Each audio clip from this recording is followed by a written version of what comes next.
जय श्री कृष्णा।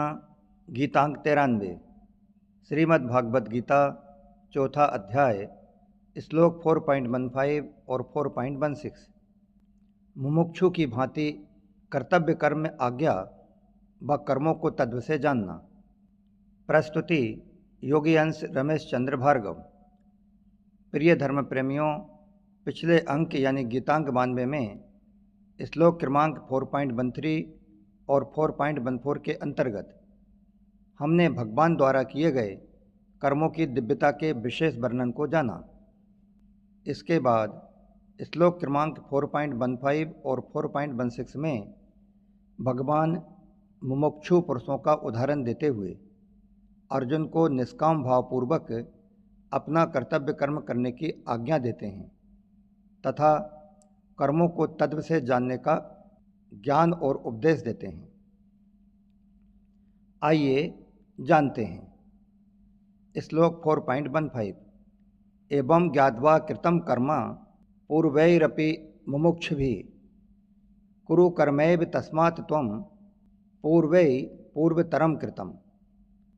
अर्थात भगवान कहते हैं कि पूर्व काल के मुमुक्षुओं ने भी इस प्रकार जानकर ही कर्म किए हैं, इसलिए तू भी पूर्वजों के द्वारा सदा से किए जाने वाले कर्मों को ही उन्हीं की तरह कर। स्वाध्याय मनन।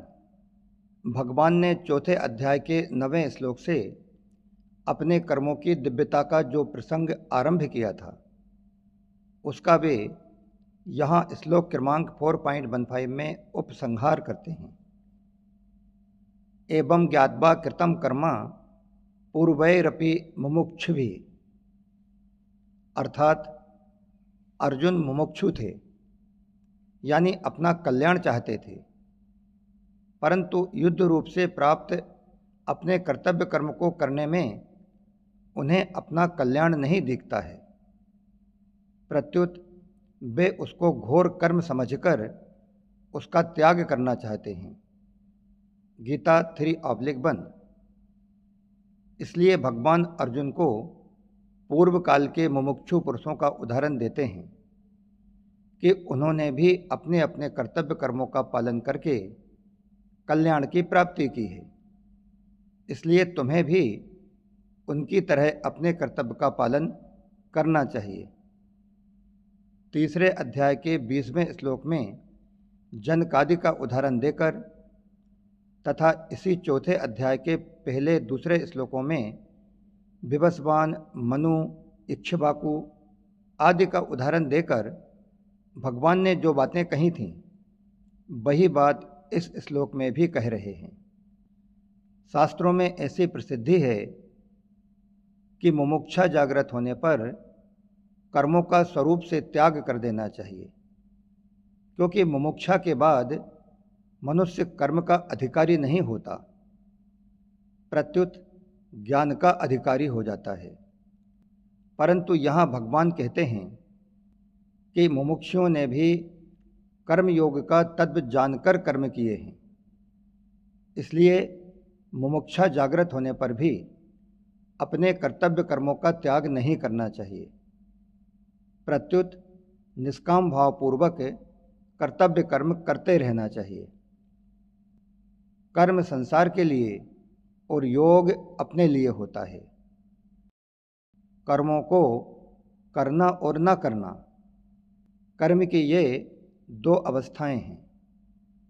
अतः प्रवृत्ति अर्थात कर्म करना और निवृत्ति अर्थात कर्म न करना, ये दोनों ही प्रवृत्ति हैं, जबकि प्रवृत्ति और निवृत्ति इन दोनों से ऊंचा उठ जाना योग है, जो कि पूर्ण निवृत्ति है। पूर्ण निवृत्ति कोई अवस्था नहीं है।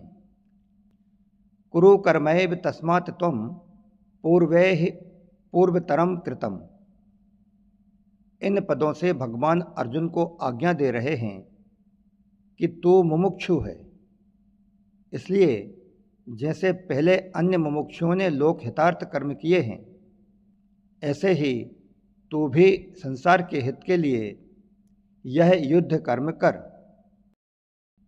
श्लोक 4.16 किम कर्मेति कवयोप्यत्र मोहिता है तत्ते कर्म प्रवक्ष्यामि यज्ञाद्वा मोक्ष से शुभात। अर्थात भगवान कहते हैं, कर्म क्या है और अकर्म क्या है, इस विषय में विद्वान भी भ्रमित हो जाते हैं। इसलिए उस कर्म तत्व को मैं तुझसे भली भांति कहूँगा, जिसे जानकर तू इस अशुभ संसार बंधन से मुक्त हो जाएगा। स्वाध्याय मनन। किम कर्मा। साधारणतः मनुष्य शरीर और इंद्रियों की क्रियाओं को ही कर्म मान लेते हैं तथा शरीर और इंद्रियों की क्रियाएं बंद होने को अकर्म मान लेते हैं, परंतु भगवान ने शरीर, वाणी और मन के द्वारा होने वाली मात्र क्रियाओं को कर्म माना है। भाव के अनुसार ही कर्म की संज्ञा होती है। भाव बदलने पर कर्म की संज्ञा भी बदल जाती है। जैसे कर्म स्वरूप से सात्विक दिखता हुआ भी यदि कर्ता का भाव राजस या तामस होता है तो वह कर्म भी राजस या तामस हो जाता है। इस प्रकार यदि कर्ता में फलेच्छा, ममता और आसक्ति नहीं है तो उसके द्वारा किए गए कर्म अकर्म हो जाते हैं। अर्थात ऐसे कर्म फल में बांधने वाले नहीं होते हैं। तात्पर्य यह है कि केवल बाहरी क्रिया करने अथवा न करने से कर्म के वास्तविक स्वरूप का ज्ञान नहीं होता। इस विषय में शास्त्रों को जानने वाले बड़े बड़े विद्वान भी भ्रमित हो जाते हैं, अर्थात कर्म के तत्व का यथार्थ निर्णय नहीं कर पाते हैं। जिस क्रिया को वे कर्म मानते हैं वह कर्म कर्म भी हो सकता है, अकर्म भी हो सकता है और विकर्म भी हो सकता है। कारण कि कर्ता के भाव के अनुसार ही कर्म का स्वरूप बदलता जाता है। इसलिए भगवान अर्जुन से मानो यह कहते हैं कि वास्तविक कर्म क्या है, वह क्यों बांधता है, कैसे बांधता है और उससे किस तरह मुक्त हो सकते हैं। मैं इन सब का विवेचन करूँगा, जिसको जानकर उस रीति से कर्म करने पर वे तेरे लिए बांधने वाले न हो सकेंगे। यदि मनुष्य में ममता, आसक्ति और फलेच्छा है तो कर्म न करते हुए भी वास्तव में कर्म हो ही रहा है, अर्थात कर्मों से लिप्तता है। परंतु यदि ममता, आसक्ति और फलेच्छा नहीं है तो कर्म करते हुए भी कर्म नहीं हो रहा है, अर्थात कर्मों से निर्लिप्तता है। तात्पर्य यह है कि यदि कर्ता निर्लिप्त है तो कर्म करना अथवा न करना दोनों ही अकर्म हैं, और यदि कर्ता लिप्त है तब तो फिर कर्म करना अथवा न करना दोनों ही कर्म हैं और बांधने वाले हैं। किम कर्मेति।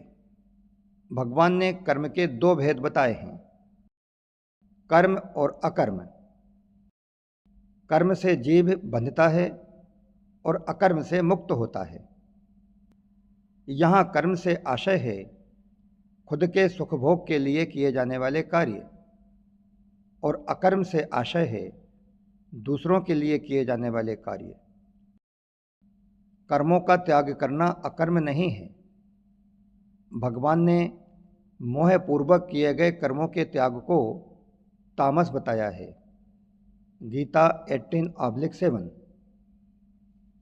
शारीरिक कष्ट के भय से किए गए कर्मों के त्याग को राजस बताया है। गीता 18:8। साथ ही भगवान कहते हैं कि तामस और राजस त्याग में कर्मों का स्वरूप से त्याग होने पर भी कर्मों से संबंध विच्छेद नहीं होता। भगवान आगे कहते हैं कि कर्मों में फलेच्छा और आसक्ति का त्याग सात्विक है। गीता 18:9। सात्विक त्याग में स्वरूप से कर्म करना भी वास्तव में अकर्म है, क्योंकि सात्विक त्याग में कर्मों से संबंध विच्छेद हो जाता है। अतः कर्म करते हुए भी उससे निर्लिप्त रहना ही वास्तव में अकर्म है। अर्जुन युद्ध रूप कर्म न करने को कल्याणकारक समझते हैं, इसलिए भगवान मानो यह कहते हैं कि युद्ध रूप कर्म का त्याग करने मात्र से तुझे अकर्म अवस्था प्राप्त नहीं होगी, अर्थात तेरी बंधन से मुक्ति नहीं होगी। गीता 3:4। प्रत्युत युद्ध करते हुए भी तू अकर्म अवस्था को प्राप्त कर सकता है। गीता 2:38। अतः अकर्म क्या है, इस तत्व को तू समझ। निर्लिप्त रहते हुए कर्म करना अथवा कर्म करते हुए निर्लिप्त रहना, यही वास्तव में अकर्म अवस्था है। कव्योप्यत्र मोहिता है। साधारण मनुष्यों में इतनी सामर्थ्य नहीं कि वे कर्म और अकर्म का तात्विक निर्णय कर सकें। शास्त्रों के ज्ञाता बड़े बड़े विद्वान भी इस विषय में भूल कर जाते हैं। कर्म और अकर्म का तत्व जानने में उनकी बुद्धि भी चकरा जाती है, अर्थात कर्म के तत्व को या तो कर्मयोग से सिद्ध हुए अनुभवी तत्वज्ञ महापुरुष जानते हैं अथवा स्वयं भगवान ही जानते हैं। तत्ते कर्म प्रवक्ष्यामि, अर्थात जीव कर्मों से बंधा है तो कर्मों से ही मुक्त भी होगा।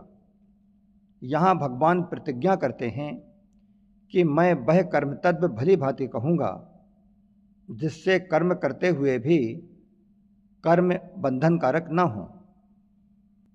भगवान का इस प्रकार से अर्जुन को कहने का तात्पर्य यह है कि कर्म करने की वह विद्या मैं तुझे बताऊंगा जिससे तू कर्म करते हुए भी जन्म मरण रूप बंधन से मुक्त हो जाएगा।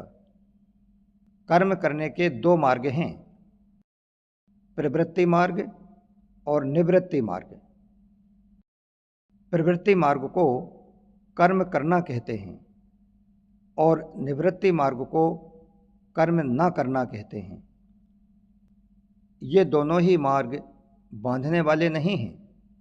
बांधने वाली तो मनुष्य की कामना, ममता और आसक्ति हैं, चाहे फिर वे प्रवृत्ति मार्ग में हों या कि निवृत्ति मार्ग में। यदि कामना, ममता, आसक्ति ना हो तो मनुष्य प्रवृत्ति मार्ग और निवृत्ति मार्ग, इन दोनों मार्गों में ही स्वतः मुक्त है। इस बात को समझना ही कर्म तत्व को समझना है। दूसरे अध्याय के 50वें श्लोक में भगवान ने योगः कर्मसु कौशलम, अर्थात कर्मों में योग ही कुशलता है, ऐसा कहकर कर्म तत्व को बताया है।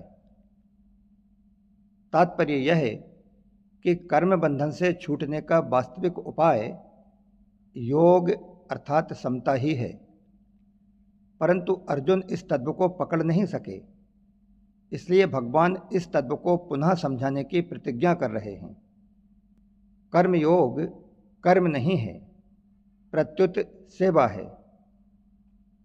सेवा में त्याग की मुख्यता होती है। सेवा और त्याग ये दोनों ही कर्म नहीं हैं। इन दोनों में विवेक की प्रधानता है। कर्म सामग्री का संबंध संसार के साथ है, अपने साथ नहीं। इसलिए कर्म सामग्री और कर्म सदा दूसरों के हित के लिए ही होते हैं। इसी को लोग सेवा कहते हैं। लेकिन विचारणीय बात यह है कि जिनकी वस्तु उन्हीं को दे दी, तो यह सेवा कैसे?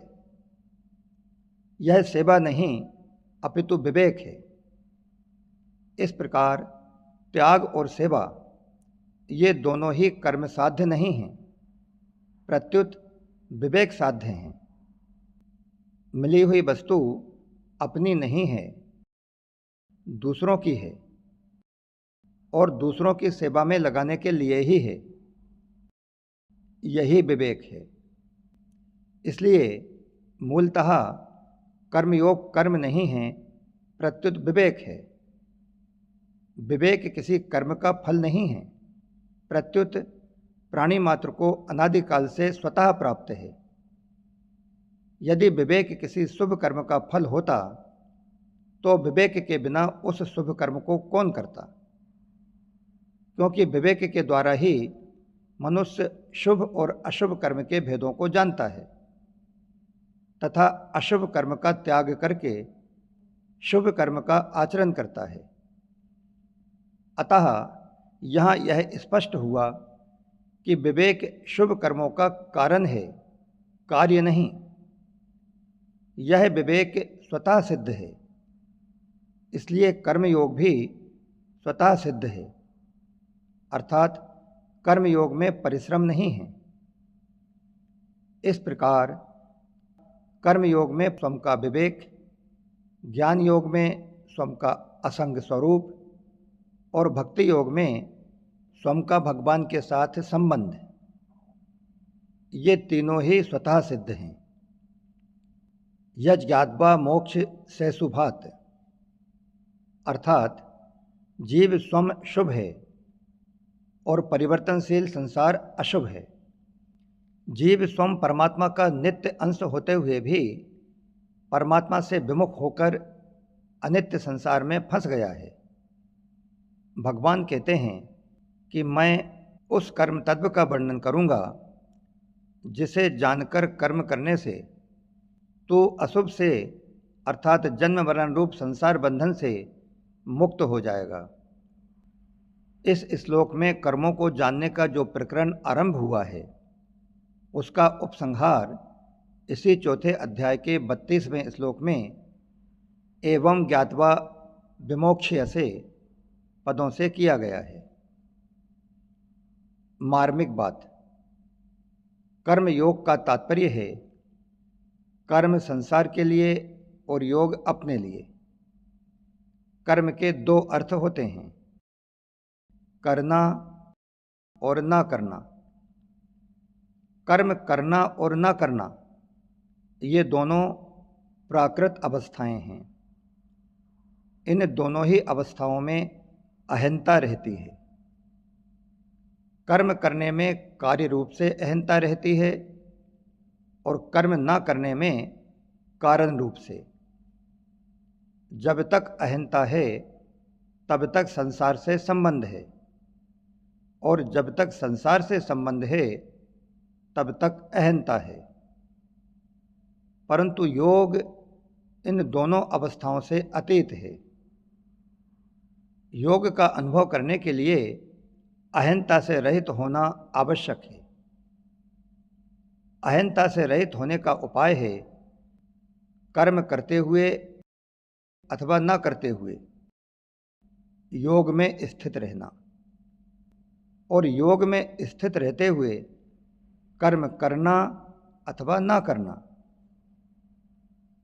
तात्पर्य यह है कि कर्म करने अथवा न करने, इन दोनों अवस्थाओं में निर्लिप्तता का नाम ही योग है। योगस्थः कुरु कर्माणि, गीता 2:48। कर्म करने से संसार में और कर्म न करने से परमात्मा में प्रवृत्ति होती है। ऐसा मानते हुए संसार से निवृत्त होकर एकांत में ध्यान और समाधि लगाना भी कर्म करना ही है, क्योंकि एकांत में ध्यान और समाधि लगाने से तत्व का साक्षात्कार होगा। इस प्रकार भविष्य में परमात्म तत्व की प्राप्ति करने का जो भाव आता है, उस भाव का आना भी कर्म का सूक्ष्म रूप है। कारण कि करने के आधार पर ही भविष्य में तत्व प्राप्ति की आशा होती है, परंतु परमात्म तत्व करने न करने इन दोनों से ही अतीत है। भगवान कहते हैं कि मैं वह कर्म तत्व कहूँगा जिसे जानने से तत्काल परमात्म तत्व की प्राप्ति हो जाएगी, तो यहाँ भविष्य की अपेक्षा नहीं है, क्योंकि परमात्म तत्व संपूर्ण देश, हरेक काल, हरेक वस्तु, हरेक व्यक्ति, हरेक शरीर, सभी इंद्रियां, मन, बुद्धि, प्राण आदि में समान रूप से परिपूर्ण है। मनुष्य अपने को जहाँ मानता है, परमात्मा वही है। कर्म करते समय अथवा न करते समय दोनों अवस्थाओं में परमात्म तत्व का हमारे साथ संबंध ज्यों का त्यों रहता है, क्योंकि प्रकृति जन्य क्रिया और पदार्थ से संबंध मानने के कारण ही हमें परमात्म तत्व की अनुभूति नहीं हो रही है। अहंता पूर्वक किया हुआ साधन और साधन का अभिमान जब तक मनुष्य के अंदर रहता है, तब तक अहंता मिटती नहीं, प्रत्युत दृढ़ होती है। चाहे फिर वह अहंता स्थूल रूप में कर्म करने से साथ रहे अथवा सूक्ष्म रूप में कर्म न करने से साथ रहे। मैं करता हूँ, इसमें जैसी अहंता है, ऐसी ही अहंता मैं नहीं करता हूँ इसमें भी है। अपने लिए कुछ न करने से, अर्थात कर्म मात्र संसार के हित के लिए करने से, मनुष्य की अहंता संसार में विलीन हो जाती है। इस प्रकार मुमुक्षु की भांति कर्तव्य कर्म आज्ञा व कर्मों को तत्व से जानना, विषयक गीतांक 93 यहीं समाप्त होता है। इसके बाद आगे भगवान कर्मों के तत्व को जानने की प्रेरणा करते हैं। इसका स्वाध्याय मनन हम अगले अंक अर्थात गीतांक 94 में करेंगे। जय श्री कृष्णा। योगी अंश रमेश चंद्र भार्गव।